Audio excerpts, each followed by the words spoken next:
Assalamualaikum warahmatullahi wabarakatuh. Halo teman-teman, apa kabar nih semuanya? Kembali lagi bersama saya Sartika Ahaji Jabu dan saya Susanti Bobreke di Podcast Edukasi. Nah teman-teman, kali ini kita akan berbincang-bincang mengenai strategi pembelajaran, strategi guru yang mana dipakai dalam proses pembelajaran. Iya benar banget. Nah, strategi itu sendiri adalah proses kegiatan pembelajaran yang dipakai seorang guru untuk bagaimana kegiatan pembelajaran itu dapat berjalan efektif sesuai yang diharapkan oleh guru. Iya, dan juga sendiri. Tentunya pastinya harus menyenangkan. Iya, betul sekali. Nah, saya mau tanya nih Sartika. Ya, betul. Di dalam strategi pembelajaran kan ada yang saya tahu sih ada model. Ya, kemudian kalau tidak salah juga ada metode ya. Ya, pendekatan. Kemudian juga pendekatan. Ya, benar banget. Saya mau tanya nih, model-model apa saja yang Sartika ketahui dan yang sering dipakai di proses pembelajaran? Kalau menurut saya, dalam proses pembelajaran itu tentu mempunyai banyak sekali model yang bisa digunakan dalam proses pembelajaran. Iya. Tetapi yang paling sering muncul kalau dalam proses pembelajaran itu ada model picture and picture, terus juga ada model problem based learning. Iya. Kemudian juga ada apa lagi ya kira-kira model example non example. Iya benar banget. Dan banyak sekali model-model pembelajaran. Kemudian juga ada model berbasis masalah, cooperative learning maksudnya. Itu juga termaksud. Itu juga termasuk model pembelajaran yang juga sering digunakan oleh pendidik atau guru. Ya, benar banget. Jadi saya mau tanya lagi nih, model pembelajaran apa sih yang paling sering digunakan untuk yang paling cocok lah digunakan untuk siswa kelas rendah di SD begitu? Ya, jadi menurut saya model yang paling sering digunakan kemudian juga pada usia kelas rendah atau kelas 1 SD itu adalah maksudnya model ya. Model picture and picture, karena model ini itu sangat efektif dan juga sangat disukai oleh anak-anak karena dia banyak menggunakan gambar. Kemudian betul kalau menurut Susanti bagaimana? Kalau menurut saya, saya juga setuju model picture and picture. Karena model itu dia lebih banyak menggunakan visual, menggunakan gambar. Jadi kalau siswa di SD kelas 1 itu kayak dia tuh lebih mudah memahami dengan menggunakan gambar. Iya, benar banget tuh. Nah, selanjutnya nih selain model ada juga pendekatan. Iya, pendekatan juga sangat penting banget ya dalam proses pembelajaran. Iya, dimana pendekatan itu juga dipakai seorang guru untuk khususnya mencapai tujuan proses pembelajaran itu supaya terjadinya proses pembelajaran yang efektif dan juga menyenangkan tentunya. Iya, betul. Nah, kira-kira apa nih pendekatan yang biasanya kita sering dengar tuh dalam proses pembelajaran? Ya, kalau yang saya ketahui sih banyak sekali pendekatan, tapi di sini ada pendekatan konstruktivisme, pendekatan kontekstual. Terus ada deduktif juga ya? Iya, pendekatan kontekstual itu dia tuh lebih yang dipakai seorang guru ketika dia tuh mengaitkan dunia nyata dengan materi yang diajarkan gitu. Nah, juga ada pendekatan deduktif, induktif, pendekatan problem solving. Iya, benar banget. Kalau pendekatan problem solving itu dia lebih pemecahan masalah membahas ke pemecahan masalah. Dan juga pendekatan open ended. Nah, pendekatan open ended itu kayak dia tuh lebih bukan ke hasilnya tapi ke proses. Oh, jadi gini ya. Jadi misalnya dalam proses pembelajaran itu kita tidak mematokkan bahwa siswa ini hasilnya harus bagus, tetapi lebih kita lihat lagi pada proses pembelajarannya apakah sesuai. Iya, betul sekali. Begitu. Jadi kebanyakan pendekatan open ended ini sering dipakai ketika pembelajaran matematika sih. Oh iya, kalau menurut saya. Karena kalau pembelajaran kayak yang mengenai hitungan itu kan yang dilihat bukan hasilnya tapi proses dia menjawabnya. Iya, benar banget.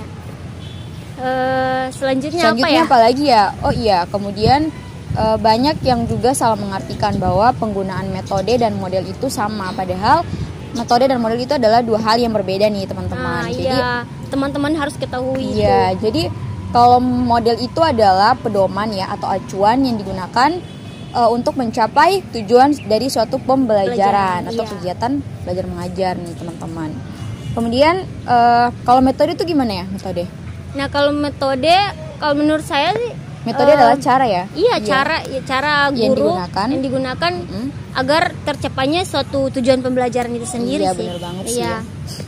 Kemudian metode, kalau metode banyak banget dong.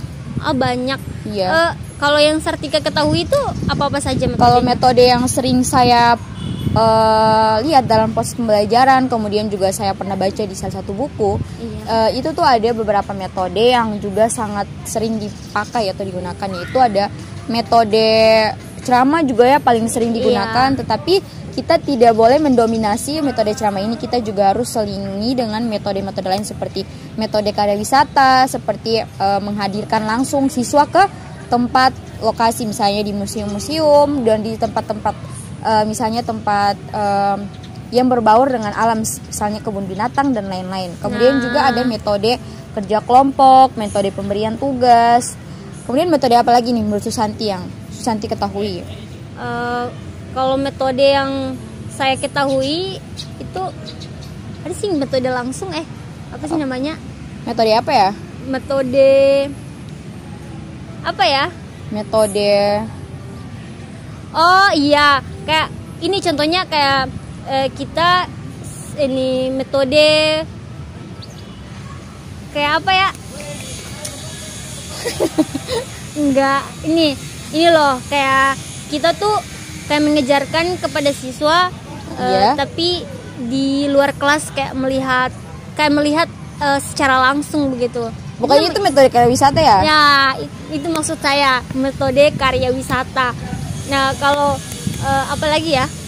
Sebenarnya sih masih banyak metode ya. Kemudian juga ada metode baragui atau tim seperti itu, yang terdiri dari beberapa orang. Kemudian juga ada metode apa lagi ya?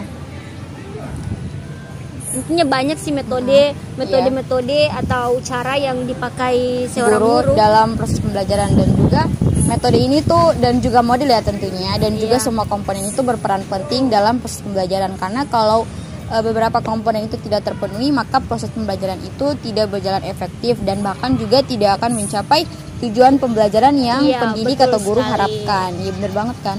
Tapi menurut Sartika kayak metode yang paling efektif untuk dipakai seorang guru itu menurut Sartika metode apa? Menurut saya nih, kalau di kelas rendah itu adalah metode